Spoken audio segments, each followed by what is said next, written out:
Here comes Katie.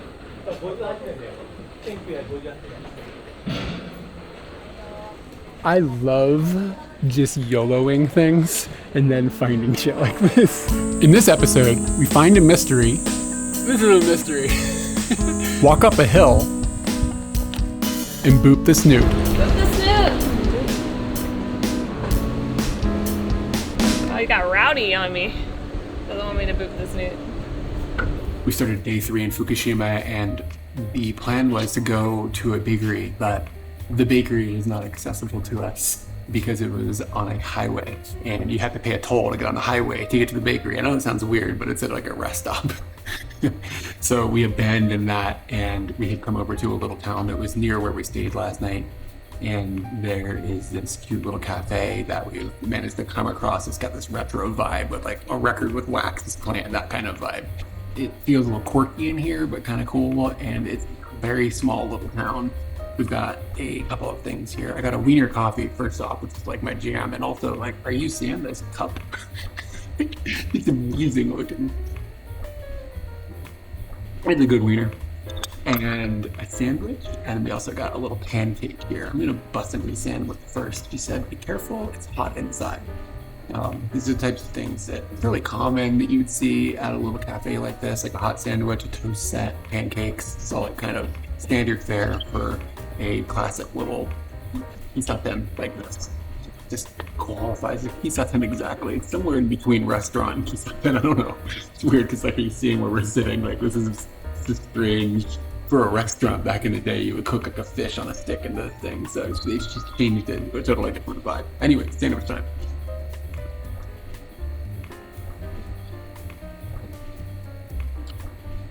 Oh, dude, the tomatoes in it. They're so good. Hot tomatoes are pinnacle. A couple of little vegetables, some cheese, some ham, but the overwhelming flavor is hot tomato. It's very good. It was about 500 yen or so, and I figured I'd jump into a little bit of pancake as well. This is a very fluffy style pancake. This is something we don't usually get. It's usually a fika thing for us more than a breakfast thing, but there wasn't too much on the menu, so we figured we would just go with this. Some butter, some whipped cream, some syrup, and some pancake.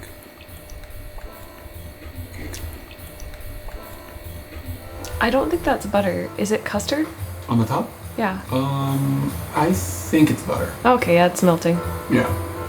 Oh yeah. Woo. That's raw dog. Spread that around. You did put a lot on that one bite.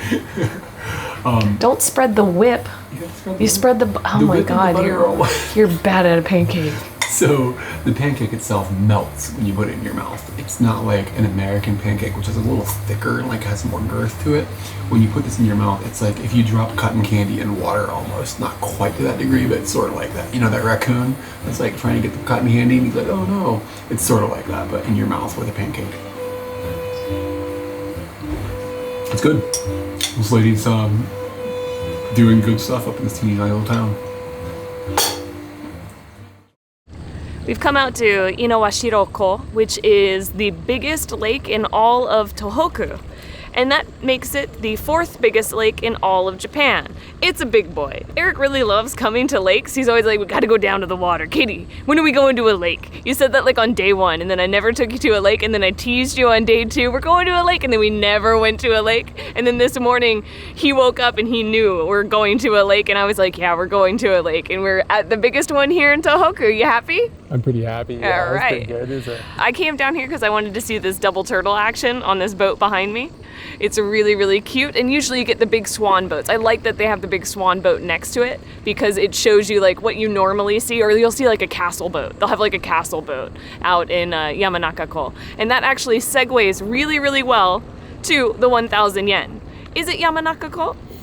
It's one of the Fuji-go, one of the Fuji-go-ko lakes, the lakes below Mount Fuji, is on the back of the 1,000 yen note. But on the front, we have Noguchi-san, and Noguchi-san is actually from this area, the biggest lake area. I tried to do it again. I got it lost in my head. Inawashiro area. So he was born here. He helped build a world where we're not dealing with syphilis, so give props to him, and we're gonna play, oh, he's not there. Give props to him.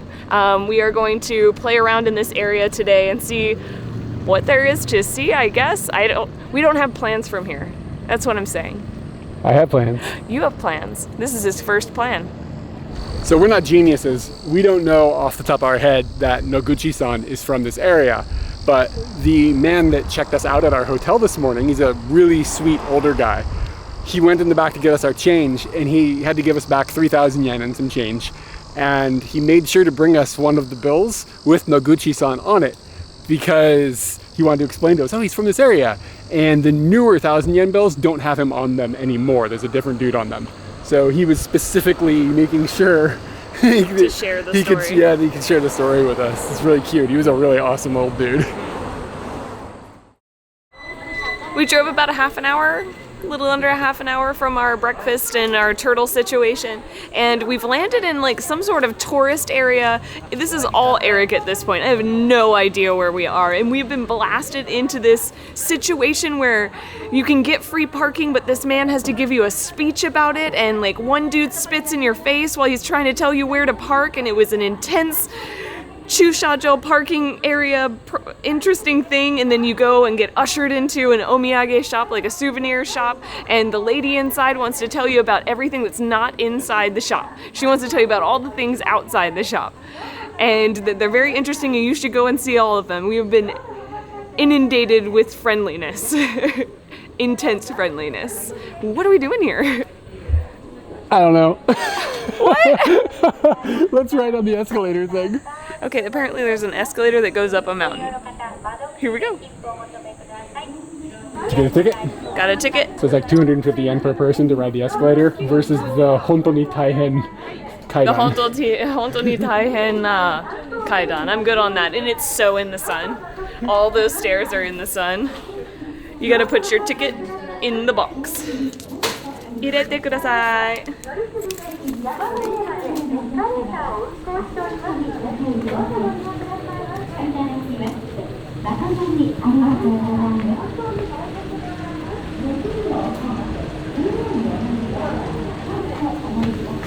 Whoa, that's a slope. I can't get my heels. Okay, my heels are on the ground now, but it's a stretch. Wow. Do we have to like change, or does it just slide all the way up the mountain? I think there's two of them. The lady was telling us in the shop, you should go up here, this is an amazing thing, like they don't have this anywhere else in the world or something like that, like that you can go up here on the escalator. It's very, very strange. What was bizarre is she wasn't trying to sell us anything in the shop. Like she was like, just get out of here and go. You gotta go see these buildings, man. They're like really interesting. The only ones in Japan. Like she wasn't like trying to like sell anything. And I guess that kind of makes sense because nobody really even like tries to sell you things when you go in shops in Japan, regardless. But like she was like pushing us out the door. Yeah, they don't talk to you like this. I mean, it was great. She was awesome. I'm highly likely to buy something. Oh yeah, we're gonna buy something from that lady. She didn't waste my time. She was just like, hey, I want you to be having a good time here. So why don't you just get the hell out of here? This wonderful Come back, lady. Your car's here. It's free. And the dude was like, we've had free parking for 50 years. Please buy some omiyage. We took the escalator to stairs. You realize this? Dozo. That was a travelator, by the way. That was pretty good. Yeah, it was a real vertical travelator. Add that to the modes of transportation. Yeah. For today. This little tourist village feels really alive in a way that sometimes I feel like they're a little dead. It feels like the community is really working together. Like the free parking guys are like passing you to the omiyage guys who are passing you to the people at the shrine area and who are passing you back to the different omiyage, to the ice cream, to the gelato, blah, blah, blah. It all feels like an intertwined community that's just working for the good of the rest of the community. There's just something communal about this. It doesn't feel like everything is separated and like competing, but rather everybody's working together to make this kind of have a cool atmosphere, and it does. There's a cool atmosphere here that's unique to here, even though these types of places exist basically in a zillion like villages in Japan. This is unique in a cool way. All right, you haven't seen this sign yet, but I'd like you to take a look at the sign and tell me if this is the embodiment of the experience that you had.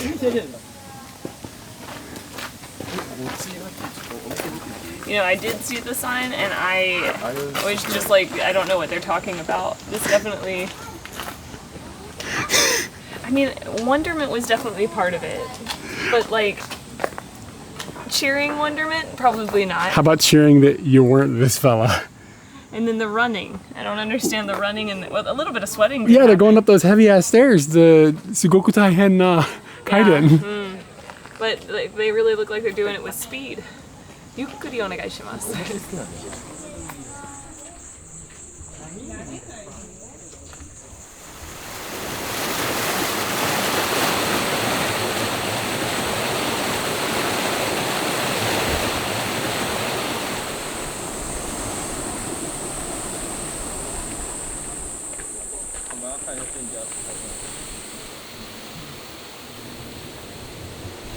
This area is called the meeting place of the Army of the White Tiger. Army of the White Tiger. Yeah. Or the White Tiger Army. I don't know exactly what you know what I'm saying, but yeah, it's like just, you know, keep an eye out. Sounds revolutionary. It does sound revolutionary. This is a mystery. This is not usual stuff. It is a cardboard box, and it says that if you are not related to the area, like an official person, please do not touch it. And there is a camera operating, watching you. So, is this a test? What is it? It's got a handle. God, I want to know what. I don't know what is this box? It's on this like stand, like an old crappy TV stand, and there's a mystery box that says "Don't touch." What is happening? What is in this little box? There's no information. I'm gonna die not knowing what's in this box. This is horrible.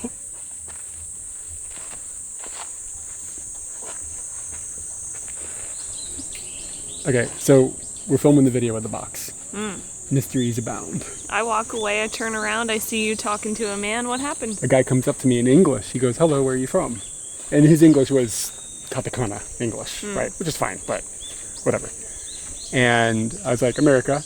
And he points over just like in the other direction, like, you know, look at that thing close enough.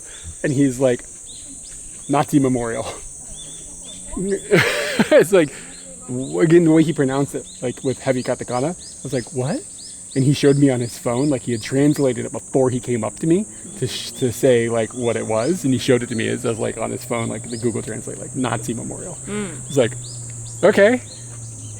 That's interesting. I didn't expect for you know you're not ready for like surprise Nazis, like you know what I mean. I'm just not like tuned into that, like on the side of a mountain in like remote Japan, like oh surprise Nazi stuff. So I didn't really know how to react.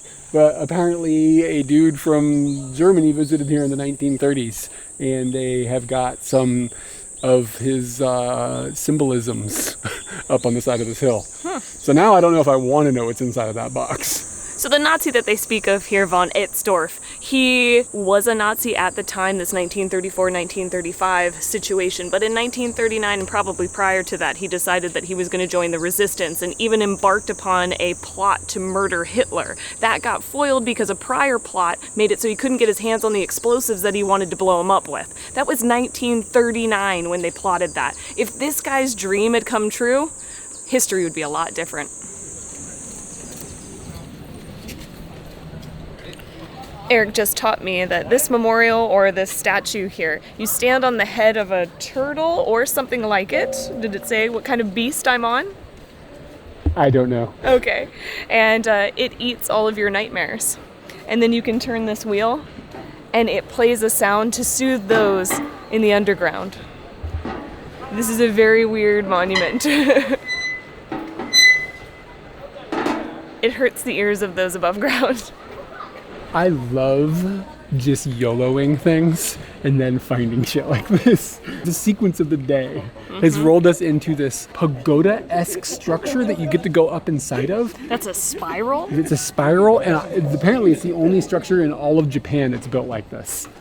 And it's just we just like got lucky. The omiyage lady turned us on. It's in the book, and I did see this structure, but I wasn't shooting for it. I just didn't see this as something that could be done today in what we were trying to do. So it's a good thing that things just went YOLO.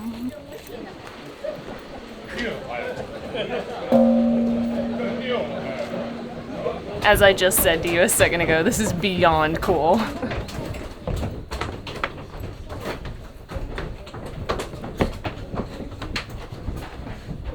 It's not handicap accessible. What are you talking about? The city.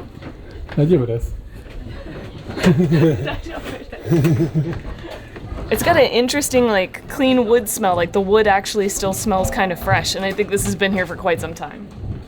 Oh. Hi. Bye-bye. I'm loving the sound of this structure. You can hear everybody's feet. You can hear our feet. It sounds alive. Like it's a living creature. And we're like, we're just walking on its bones. Yeah, it's amazing. The handrails are kind of necessary, dude. Like, I just almost slipped trying to stand in this, like, good light. Ugh, that was a little worrisome. When you get to the top, there's a little hump, which has you traverse to the other side. There are 2 stairwells that are going down. One of them brings you up, you go around 2 times, you end up at this platform, you switch over to the other track, and then you go down on that side. You could enter from either side and go up and down in different ways, but that's how it works. They're just wrapping around each other to get to the top of the building to connect. I can watch it shaking. Oh my gosh. Yeah, it is just shifting back and forth, like, wow, it's got quite a wiggle up at the top. And you know, I love jumping on the bridges. I love having the shake. I love being a little bit frightened. This is the edge of it where I'm just like, I really, really love it, but it's kind of scary because I can imagine this just toppling over and the news of this. Ugh, I hope it's well secured. Dude, imagine all the earthquakes this thing has been through. All the storms. It's designed probably to have that motion so it doesn't fall over. Yeah, that's It's, true. you know, I forgot about the the sway. The same way our house is built, like it moves kind of in Yeah. a unnerving way when there's earthquakes, but it never falls over. Yeah, Like, that flexibility is what gives it the flex. If it was more rigid, it would probably be more dangerous. Again. You almost fall? The top wood is so flattened and slippery because people have walked on it, and that's really the only contact your feet are making. Gosh, you really got to use these handrails. I'm not joking. Everything's smooth. It's kyde accessible. Whew. Less scary. This bitch is too tall to ride. Bye bye.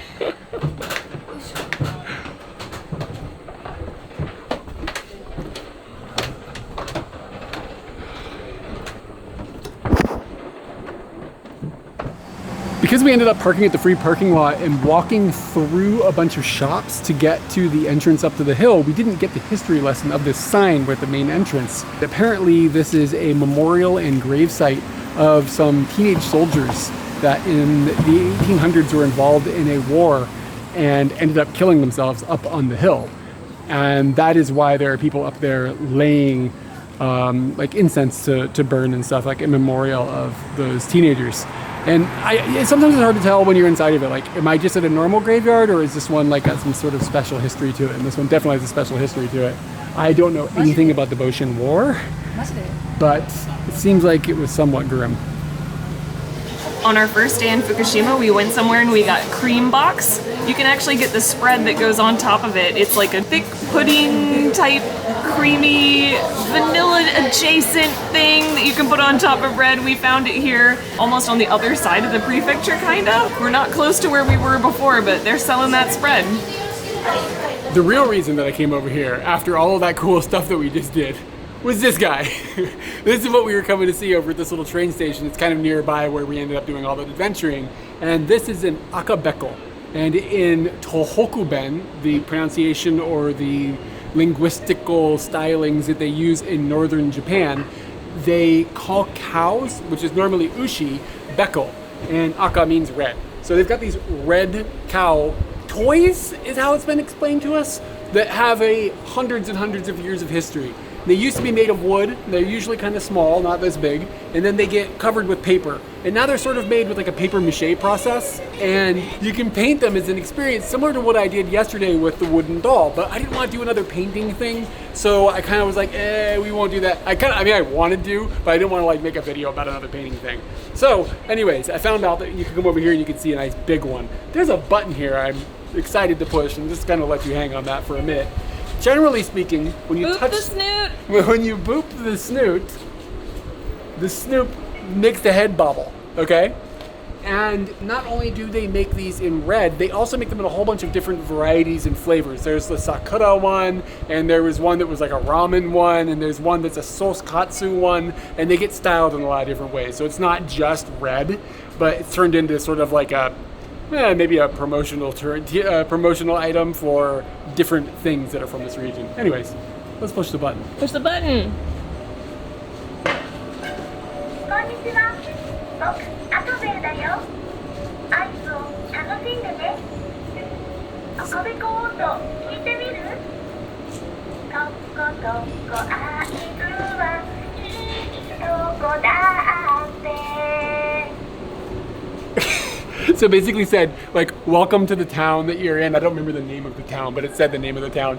And it's like, do you know about these like red cows? And then it sang a little song. So anyway, yeah, booping the snoot is the way to go.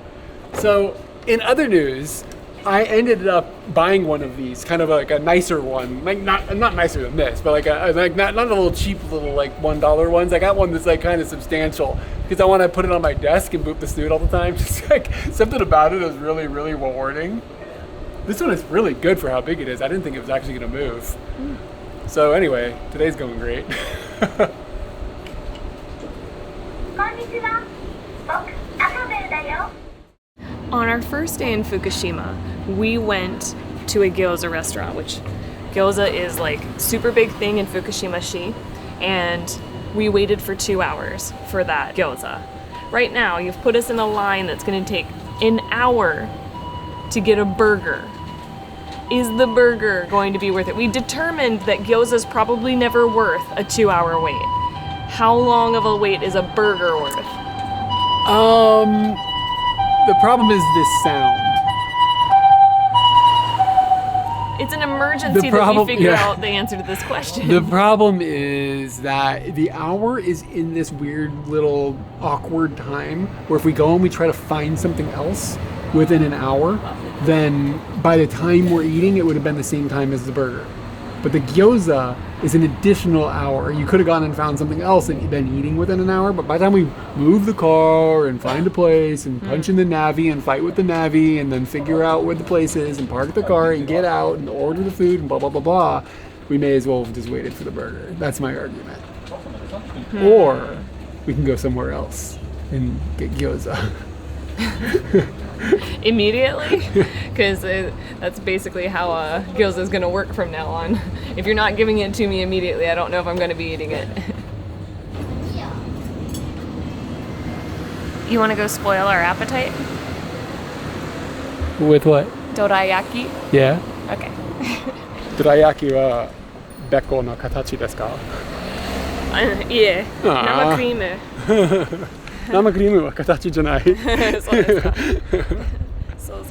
This is kind of funny because this is actually the second pancake situation that we've been in today. Yeah, that's true. And we don't It'll usually be eat the pancakes. third because this is 2. Oh, pancakes. yeah, 2 pancakes, yeah. Dorayaki is 2 pancakes and usually there's filling in the middle. And in this case, it is a nama cream, so like a fresh cream that's in the middle, and asparagus? And asparagus. I want to present that I don't think that the cream has the flavor. Correct. I think that there's like a the green additional something. item, and usually that would be like sweet beans down there. Yeah. I am so excited this doesn't have anything to do with sweet beans. Because usually it does, which is fine, but the fact that this is not normal. Asparagus is not usual. Sweet beans is why I hardly ever eat dorayaki. God, it smells so good.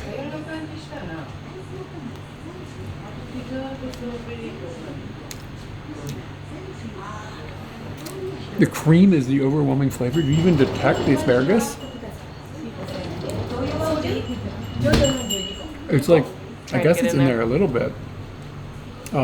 It's very good. The texture and everything of the whole thing is good, but I don't. It's not like screaming to me. And we definitely paid like 30 more yen for that. the asparagus? For the limited edition. I kind of need to eat like just a standard one and then also an asparagus one back to back to see if I can taste like a dramatic difference, but it isn't a substantial flavor. Asparagus isn't like a strong flavor. Like I like asparagus, but it's fighting with all this sugar. And I just don't see a way for that to be a flavor that's going to overcome that battle. Yeah. But I definitely feel like having come over here, spoiling our appetite comes with other benefits, such as being able to sit down not in the sun. It's a little warm in here, but not too bad. Lady gave us some hot tea, so I feel like we can sit for a minute. It's not really going to bother her. Really hot tea, like boiling hot tea. It's really funny. But yeah, it's like super hot outside today. It's the hottest day of our trip. Yeah, it's like really the other days we were leaving early in the morning and it was kind of nice outside. We walked outside this morning still pretty early and it was just boiling. Yeah, summers in Japan are a bummer. Yeah. Moments after we finished our appetite spoiling, the burger phone rang and the guy was like, we had a cancellation, come over and eat a burger. So now we're heading back to the burger shop with the little sweets in our tummy. It'll be fine. We'll just put a burger on top of it, doesn't matter.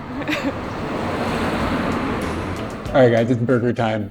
I've gotten into burgers quite a bit recently because Japan does killer burgers when you go and find like a gourmet burger spot. Problem is in Tokyo, they're really expensive, where you can spend for like a large burger, you can spend 2,500 yen. This burger is 1,400 yen, which is still a little bit expensive, but seems kind of fair for where we're at and what I've got here on the plate. This is a Sazaedo burger. Sazaedo is the spiral tower that we hiked this morning. We climbed up inside of this morning, and they've just named this burger after the tower. I didn't even really look what was on it. I just went by the name. I was like, oh, it's like a local thing. I'm gonna get it. I knew it has a bunch of cheese on it, and it looks like some sauce and some burger patties. Too many burger patties, maybe? I don't know. I will go to say that, I've said this many times, big burger should be wide, not tall, because my face is wide, not tall. It's just easier to eat, you know what I'm saying? Like this than it is. So anyways, I'm just gonna try? I don't know how to get this in my mouth. Of other note, they have made the buns here kind of a red tint, and that is a throwback to the red cow situation that we've got going on in this area. I didn't have the heart to ask if the burger meat was made with the red cow or not. Felt like that might have been seen as a taboo situation. Looks like a tartar sauce and kind of everything else that you could think of is in here.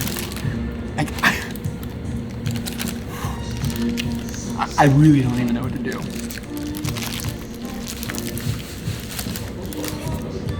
Like, okay. Tartar sauce, onion. A ton of burger is in there that I still didn't get. There's a lot of cheese.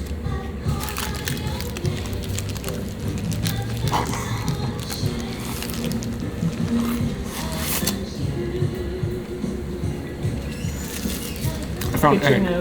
I found some egg. I get it. I had an explosion out the top.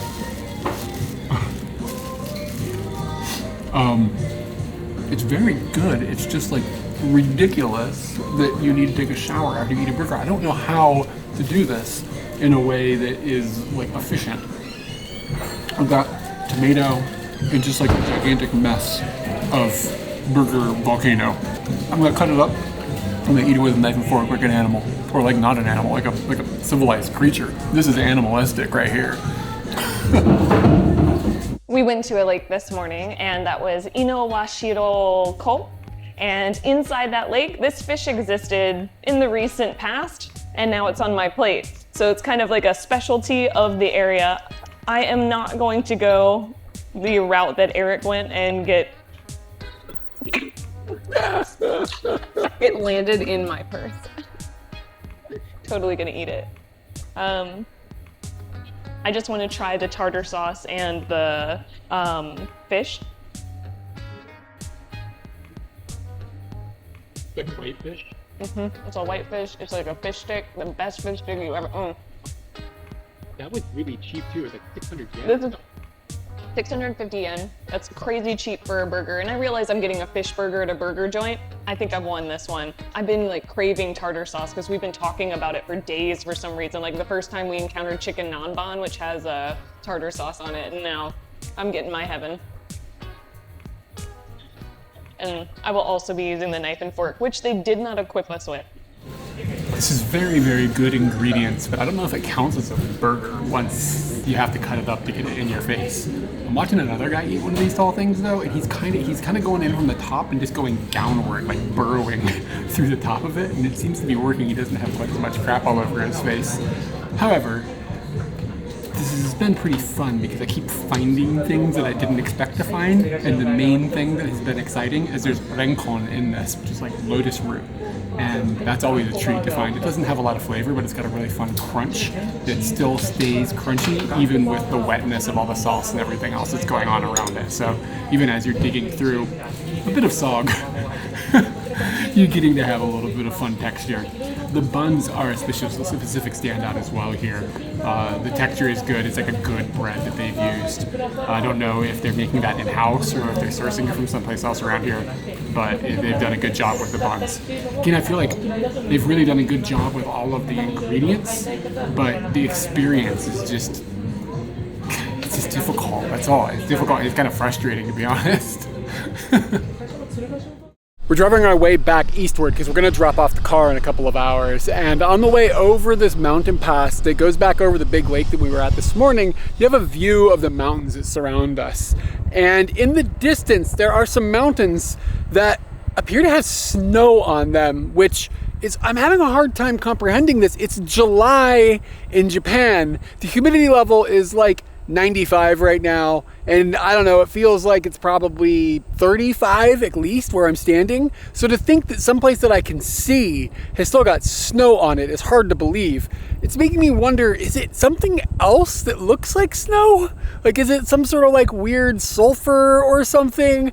But I can't think of anything it would be. It's gotta be snow.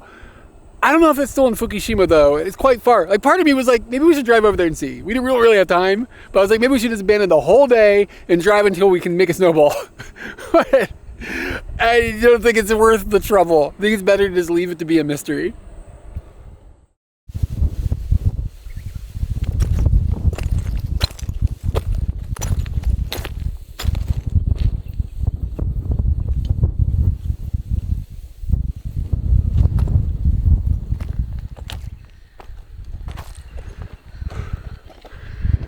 It's 5-10 minutes.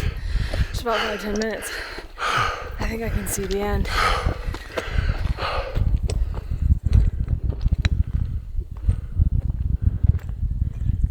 So is this actually the top? Or is this just the top that then dips down and goes farther to the top? This is our end? What do you mean by that exactly? This is where we're stuck. I haven't seen what's over there.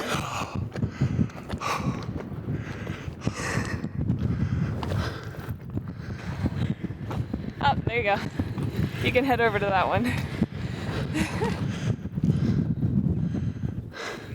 We've been talking about how it's a 3-day weekend. And you're probably like, oh, it's a 3-day weekend? What's the holiday? It is Marine Day or Sea Day. So that's kind of why we hit the, my brain just goes Ko. We hit the Ko this morning. We hit the lake this morning. And we are continuing to look at the lake, but we've come up and above as easily as possible. We took Takai on the last few hours that we have with our rental car up a windy road, and then we've gone maybe like a 5-minute hike up some gravel. Is this gravel? I don't know what you call these big chunks of rock. It's bigger than gravel, up the bigger than gravel path. And it was only like a 5-minute hike. Turned out to be like 5 minutes that were relatively easy with such a super reward. It is amazingly beautiful up here. We can see the lake over here. We can see Mount Bondi over there. And when you turn around all the way, I don't even know what city we're looking at, but it's just immensely beautiful. I can't believe we get to see all this and we only worked for it for less than 5 minutes. I think it's Koriyama. Oh, Koriyama? Could be. Yeah, that's where we're heading to drop off Takai today.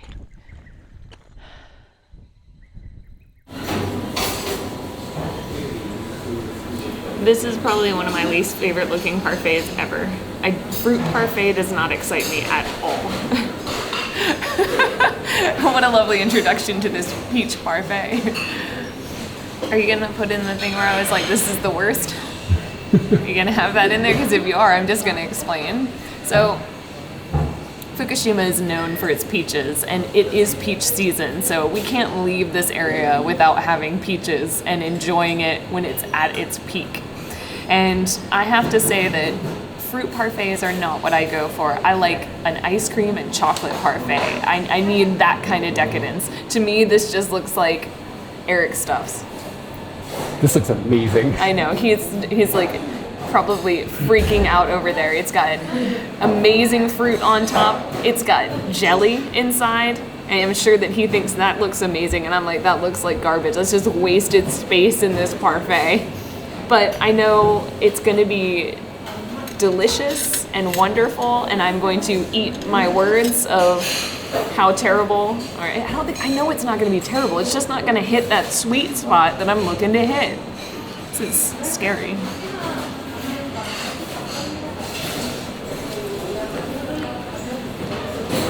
Little tart. Is it sophisticated? It's definitely sophisticated. Wow. It's really in season, and it's warm. Oh, really? Yeah, well, not like hot, it's not cold. It didn't come from a freezer. These are fresh fruit that they're having out at room temperature. It's not cold stuff. You should probably get in on this before I eat all of it. Just a little update. This thing's amazing. I love it. The peaches are incredible. There's really not that much else going on, but the peach flavor is quite sophisticated. There's a lot of sweetness and tartness, and the textures are perfect. They have plucked out some sort of extraordinary peach, which isn't that much of a surprise, because Japan, when they do fruit, they don't mess around. Their fruit here is incredible, but you do pay a premium, because this thing was, while not ridiculously expensive, it was 1,500 yen, which is kind of expensive for 2 peaches and a bunch of ice cream. Maybe it's a little too expensive. You can't, that's not daily peaches, but for now and then, oh my god, all right, one time I can have a 1,500 yen 2 peaches situation when they are this sophisticated.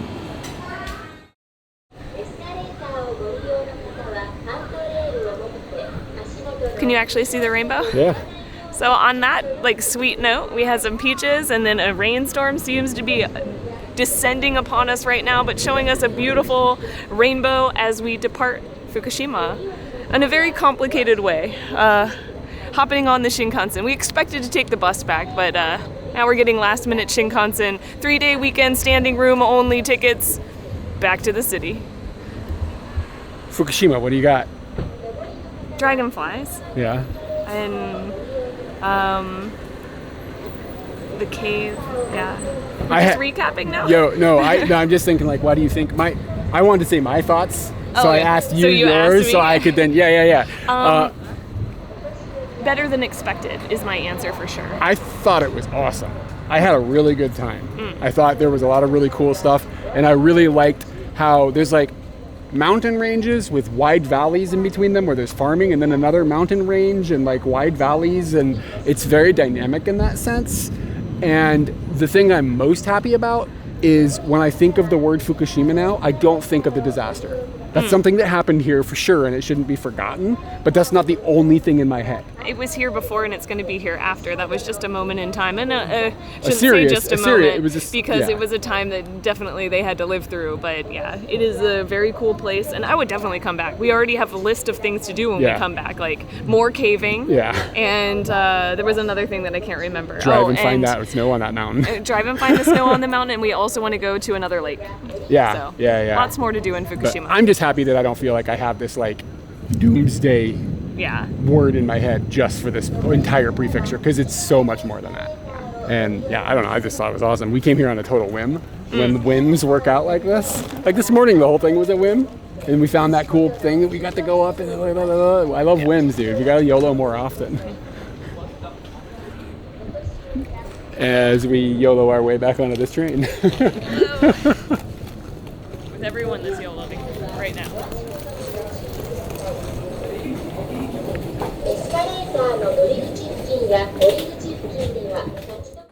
And that is the final video from our adventure to Fukushima. I want to say thank you to everybody over at Patreon that is helping us make these videos. We would not be able to do this without you, and hopefully you're enjoying it as much as we're enjoying it. And if you want to help us keep making videos, then you can check out our Patreon. It's linked below. You get some cool perks like early access to the videos, discussion videos. Shut up, the postcard club's the best part. And the postcard club, where kyde gets to write your name on a postcard, mail it your way all the way to the other side of the planet. You know how many postcards I have handwritten in this situation? Dude, it's been like a long time. It's been like 10 plus years.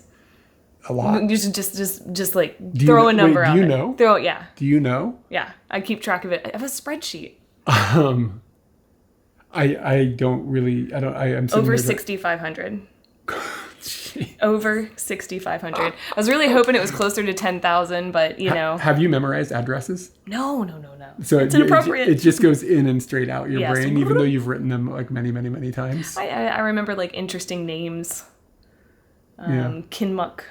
No, you can't say people's names. What are you doing? It's the name of a place. Kinmuk Cottage or something like that. Okay. Weird names stick out. But yeah. As you can tell, I don't remember it. Yeah. Addresses are hard. I don't even remember mine sometimes. I had to tell the lady the other day because I lost my wallet. I was like, Tokyo To.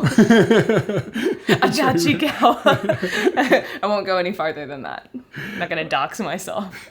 Yeah, man, I can't remember phone numbers and nothing anymore. Yeah. Anyways. But head on over to Patreon. Wow, that was a really great end card. All right, thanks everyone. Boop the snoot. Oh, you got rowdy on me. Doesn't want me to boop the snoot. Yeah, we should have got one this big. We don't need a dinner table anymore. We'll eat on the back. All the food falling off on the floor. You just boop the snoot, everything's fine. I'm gonna crouch down. Can you come down and just shoot straight on with me? Nice panties.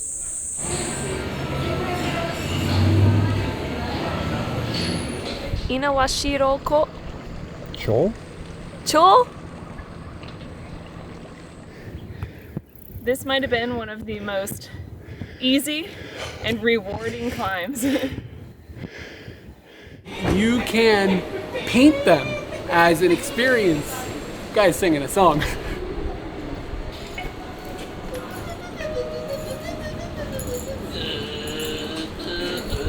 Did he never stop? I think they're trying to make noise in the video. Ah. Ooh, that was thick.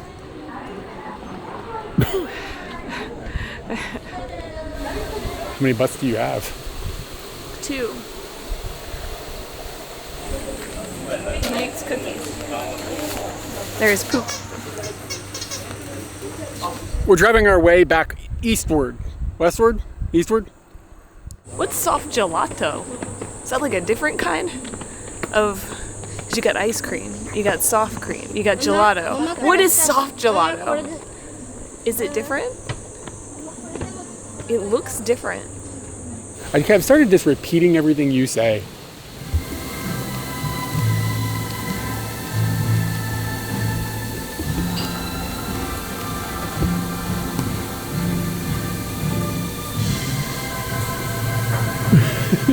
You said it couldn't be done. Music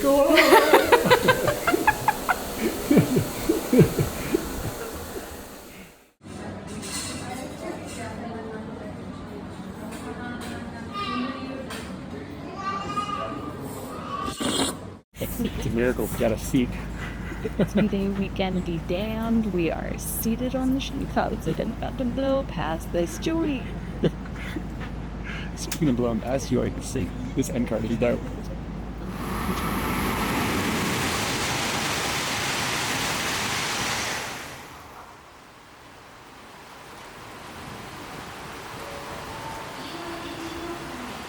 どこどこ会津はいいとこだ